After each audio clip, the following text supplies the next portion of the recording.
practice as a clinician. I started getting interested in research as a student when I did a research track through PT school, allowing me to do a presentation at a PT conference and do some research while I was a student, which was awesome. But I also did it a lot when I was starting to be a clinician. And during my rotations, I think I got maybe like 3 or 4 times where a patient asked me if this was a high school program. I guess I looked a little young, so validating what I was doing with research was kind of my way of developing credibility with the patient, as well as gaining some confidence for myself as well.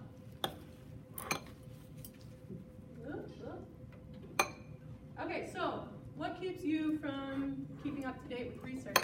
Shout them out. Too busy. Okay, good. Constantly changing. Where to start? Yeah? What did you say, Sarah? Sorry. I said that don't know where to start. Don't know where to start. Oh, poor understanding of stats. Yeah. Anything else? Sifting through the many ways we could phrase our research question. Absolutely. Yeah. So I think I came up with some of those. But even though there's these barriers, it's also very important. Reimbursement models are changing. They're moving from a fee-for-service model where you would get paid no matter what you did, for however much you did, to a value-based payment model where they're going to give you a chunk of change, and whether you fix that problem in 5 sessions or 50 sessions, you're going to get paid the same amount. So staying with an evidence-based practice is going to improve your reimbursement. In addition, hospital systems are going to start to be penalized for hospital readmissions, complications like falls, pneumonias, pressure ulcers, all things that we have a direct benefit on. So not only are we making money based upon the services we provide, but also the services that we prevent from the hospital having to provide. There was a systematic review published that looked at are professionals with longer amounts of years that they practice better? And 72% of the reviews that were included in the systematic review found that it was the opposite. The longer a physician had practiced, the worse their outcomes were. Okay, 20%, as you can see, had no association, and as you can see, that purple pink number is the increased performance or better outcomes for the longer physician. So that tells us that the amount of continuing education that we're getting is not sufficient to keeping up to date with what the practice is doing. And experience is not synonymous with expertise. Lastly, it takes an average of 17 years before research is implemented in clinical practice. So by the time we get it, it's already old. And so waiting a longer time, that's only going to make us more out of date. Okay, so objectives today. We're going to find out where we can find this research. We're going to ask, how do we find the research? Like Andrew was saying, I don't know how to use those terms to find what I'm looking for. And lastly, what if we get the article, what do we look for? Okay, so here are some sources that I came up with. Oh, I don't know who is here. I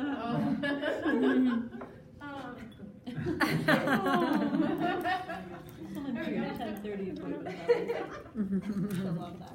So the Regions Research Library is a great place to start, especially if you don't know what you're looking for. You can use it for 2 things. One is if you find an article but you don't have full text, don't just go based upon what the abstract says. That's not enough, okay? You can do like a 15-minute or 15-second form on the Regions Library page, and it takes a couple days to a week to get that article in, okay? Great tool. You can also request a literature search. So say you just want to know more about a certain topic, those librarians at the library can help you out. Another great tool to utilize.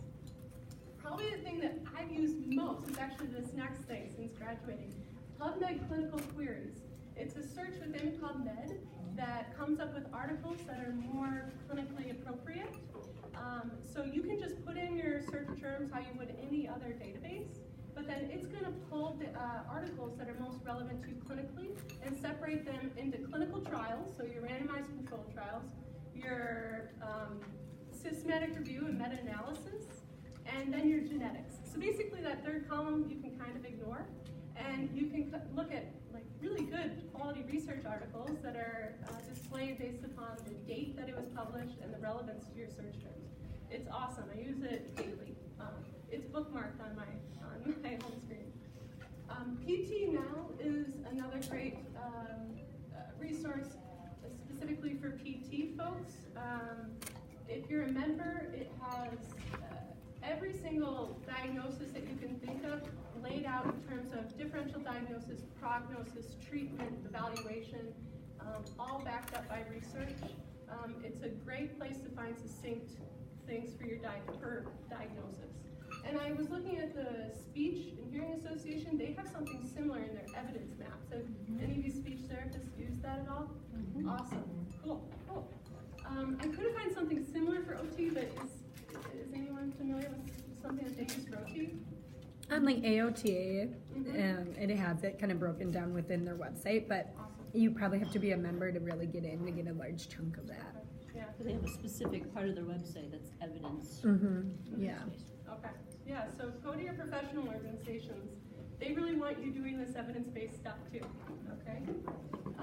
The last one, if you're an auditory learner, the Physical Therapy Journal has a podcast where they actually interview the authors and get their perspectives on what they did for their research and what they found surprising and where they want to go next.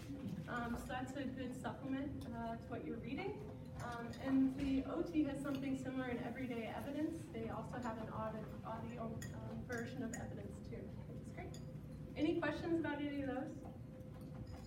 I provided links on the bottom there too, so when we put it on the hard drive, you'll be able to get to it. Okay, so how do we tell the computer what we're looking for? Start with the eco question, okay? Population, intervention, comparison, and outcome. Okay, so, for example, in patients with MS, is aquatic therapy more beneficial than land therapy in treating balance?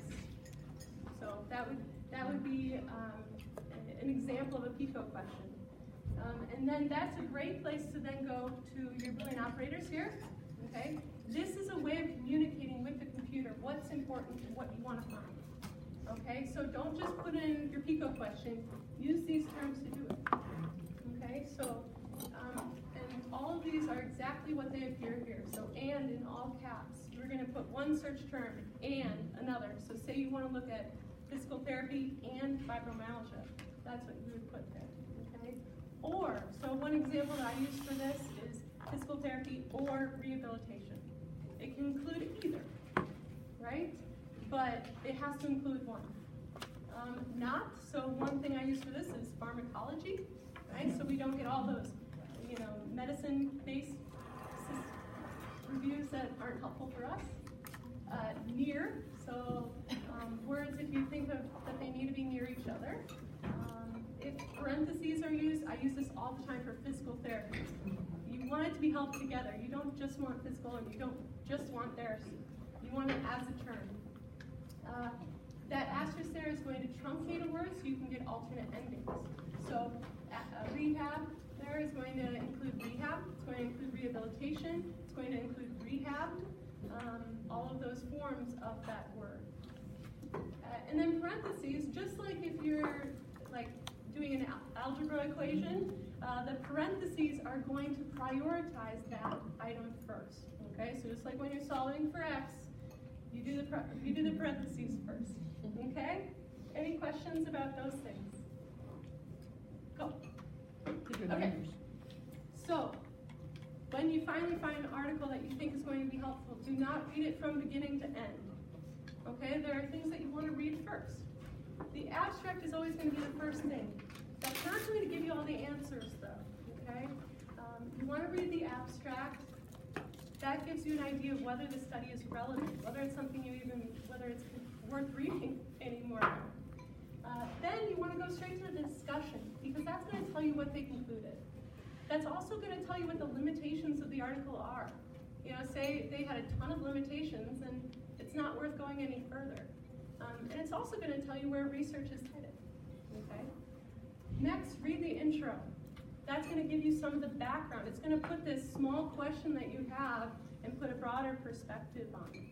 Put it into a larger context that can be helpful for you. 4, read the results. And I know, Marie-Pierre, you said reading those statistics gets really messy, right? You see the main effect there. It says less than 0.001. Do you see that? That's the main thing that you need to look for. That's your p-value. That tells you whether it's significant or if it's not, right? And does anyone know the magic number for the p-value? Chris? Is it 0.01? 0.05. What that tells you is that there's a 5%, less than 5% chance that those numbers were coincidental. Okay? Like the results that we got here, like, oh yeah, the extension torque, when we measured that, it was greater in one plane than the other. It's telling you it's significant there. It's telling you that you're not going to just find that, you're going to find that the more you test it. It's not a coincidence. So that's the main thing to look for with the results. Don't ignore some of the other numbers. Lastly, read the methods. A lot of this is just, what equipment did they use? What setup did they use? But this is going to be helpful for you as a clinician, finding exact exercises and exact tools that they use to be helpful. Okay? Because, our idea of balance exercises and their idea of balance exercises can be very different. I was reading an article a couple weeks ago where it kept on mentioning spaghetti. And I was like, what is this? And finally I realized that they were referring to a noodle, a pool noodle, and doing some of their aquatic exercises. So what I'm saying is their methods may not necessarily be appropriate for what you're doing, and may give you an idea of whether you want to use this article in your clinical practice or not. Okay? Abby, have you come across times when the methods are not very clear and you've had to reach out to the author to find out more? I struggle with that a lot. So when I did a systematic review, we reached out to the authors for more data. I have not had an article where I've just read as a clinician where it's unclear. Okay. I found articles where it's clear that I do not agree, but I don't think that reaching out to the author would necessarily be beneficial. Okay. Does that make sense? Okay. I think, Angie, what you're talking about too is like when we've done some reviews on cognition. I think it's so tough in like the specific interventions because they'll use like blanket terms or you can kind of categorize, but it's like sometimes we really want like, what exactly did you do and you're blanketing it with this term? Or... And then I find going to different studies be more effective. So you may have this awesome randomized controlled trial, but it's too broad. So that's when you may have to go down this hierarchy of evidence and go to like a case study. Because a case study is going to give you specific examples, okay? Yeah. I would also say looking at the bibliography at the end of articles is always helpful. Yeah, right? Absolutely. Especially have something else. Especially in systematic reviews, right? Like they can say this was helpful, but then actually going to the article that they're referencing and finding out, yeah, great. Any other challenges that you've noticed with reading data? That'd be really boring. Yeah, right? So has anyone heard of the Pedro scale? Yeah, okay. So it's a physiotherapy evidence research group, and they developed this scale of grading study.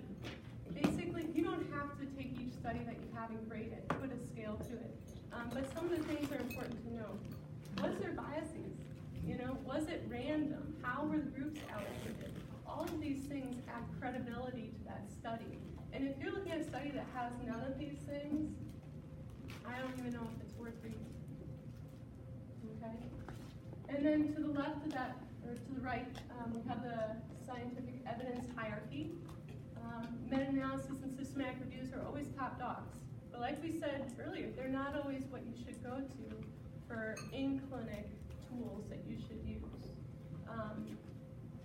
But I always find one of the main things wrong in our current continuing education model is we find studies, we find research to match our opinion. I can have an opinion about anything, right? And I can find a research study to back it up. But what I'm trying to do is see what the evidence is saying overall. And a systematic review and meta-analysis is a great place to go for that. And then you can pull from the bibliography to see what's most appropriate to do in the clinic. One other fact, all meta-analysis are systematic reviews. Not all systematic reviews are meta-analyses.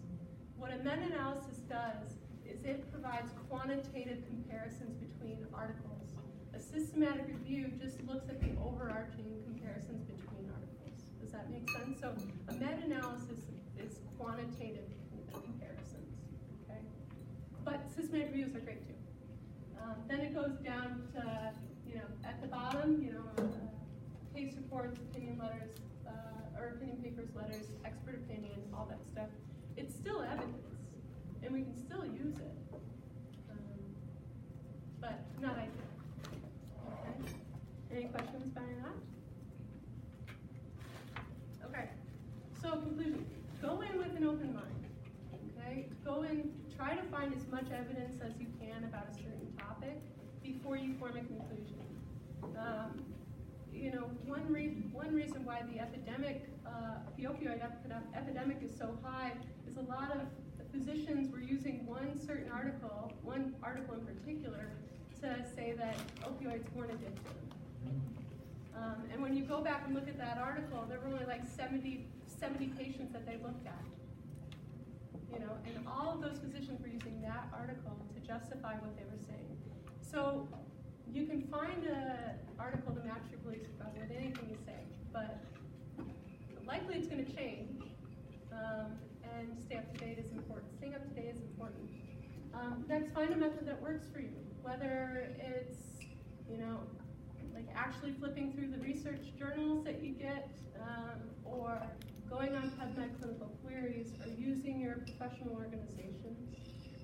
Are all great tools, but find something that works for you. Search with a purpose. Don't just put in a long question and hope that you'll get a response.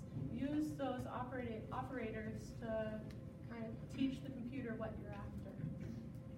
And lastly, read with a purpose. Don't just read the sentence in the abstract that says conclusion and go off of it, because there's a lot of research out there that was published that isn't worth the paper that it's published on. Okay, so read with a purpose and actually find out if that's something you want to use. Okay.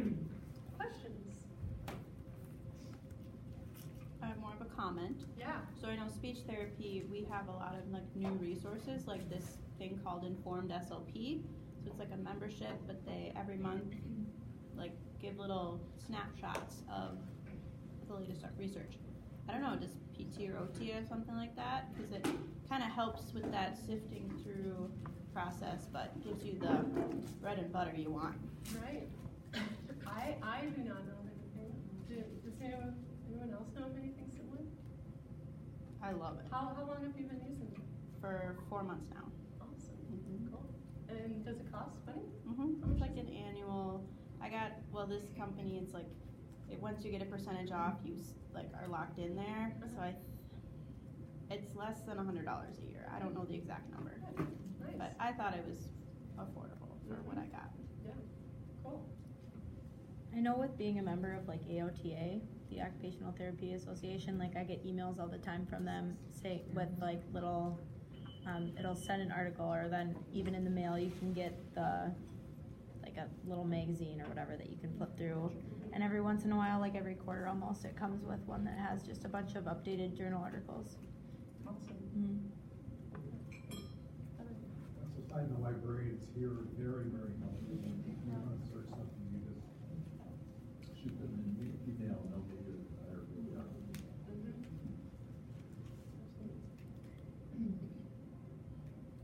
Any other tools you found helpful? Any other concerns or fears that you have with research? How far back do you look? I mean, what's relevant? Yeah. 2 years is 5 years.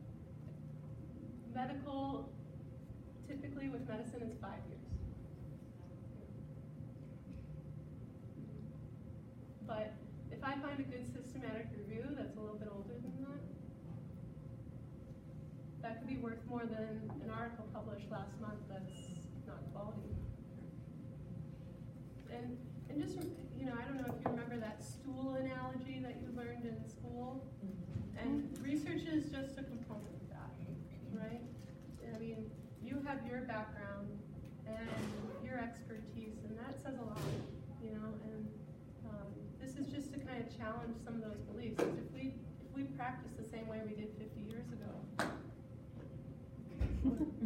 right? It looks a lot different. So, yeah. And I always find if you're able to come up with a piece of research, a patient really appreciates it. You know, it's something a little, especially when you're talking about something that's not necessarily comfortable for the patient or time-consuming for the patient. To have some credibility to what you're saying, that's been huge for me as a clinician. So. Are you actually giving them articles, or do you just mention like research is showing this or that? 99% of the time, it's research is showing. Yeah. But just a patient last week, a patient with chronic fatigue syndrome, and she started telling me, well, evidence says that exercise isn't good for this, and I'm just like, and we actually swapped research. So she sent me her research. Oh, good. And I sent her a couple meta-analyses of chronic fatigue syndrome and how exercise is a very critical component of it. Was it Dr. Google stroke hit again? What's her that? doctor? Was it Dr. Google? Oh yeah, it was non-peer reviewed. It was a blog actually. Well, So, yeah, yeah. that's what's hard. Yeah. Yeah. That's a blog. And I think that right there shows like how important it is for us to be able to do that, because Right. people our patients now are good advocates. A lot of them are good advocates for themselves, and like are doing their own behind the scenes stuff as well. And Dr. Google. Dr. Google, that's what I call him. And it Better takes Dr. us to the next Zach. level in terms of a practice. It elevates the profession for us to be doing this stuff. And unless you want to be seen as a high school program, like I was seen in my first couple clinicals, you know, this is healthy stuff. So, I think it also can help bring a physician along. absolutely. You can cite some articles and say, you know what, I will send them off to you for your review, because I know you'll be interested in what we're advocating for our patient. Yeah, and I think having solid physician relationships, that's a good foundation, right?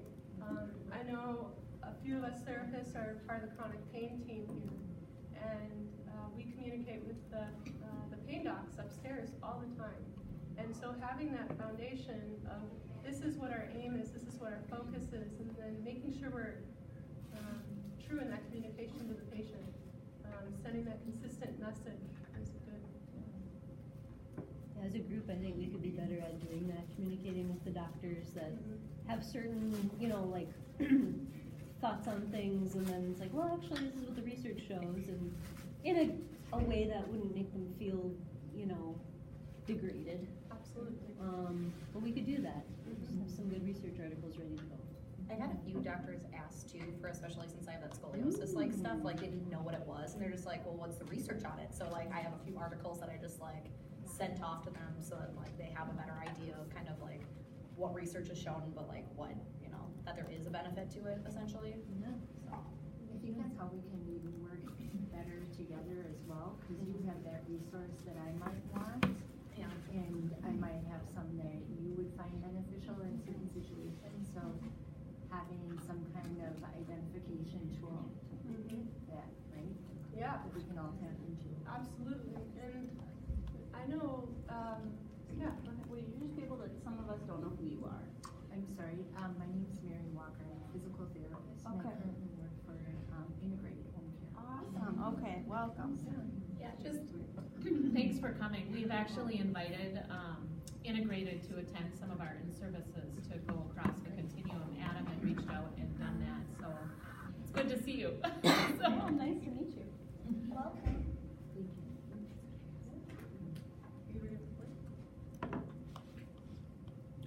Are there a lot of journal clubs besides the MS one here? I don't know of any, but I do, Little Star actually mentioned this a couple weeks ago, starting a very informal journal club here. During lunch, you know, we could talk about some articles. Yeah. Exciting. Yeah. Little Star came up with that. Credit to him. I don't know if this would be overwhelming, but is there like a way, not to go on the rehab drive again, but like when our colleagues find like really good articles that they like to use as resources, like having stuff in one place, like a folder for each diagnosis or something that people save them into? I don't know if that's silly and overwhelming or not. I know when we went through, we as leaders had went through the R drive, and this doesn't help you over there, but we went through and we did categorize diagnoses. So we're trying to weed out things that shouldn't be in there anymore. But we kept kind of programming, more around programming, so like vestibular, you know, to try to keep that. So I think that's actually a good idea. The other option is maybe there's some way it could be on like the My Neuroscience app. Do you guys have access to My Neuroscience app?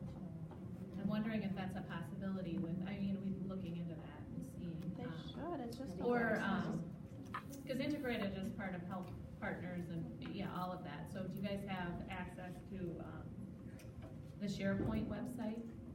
Yes. I don't know if that's an opportunity for it to go on SharePoint. I can look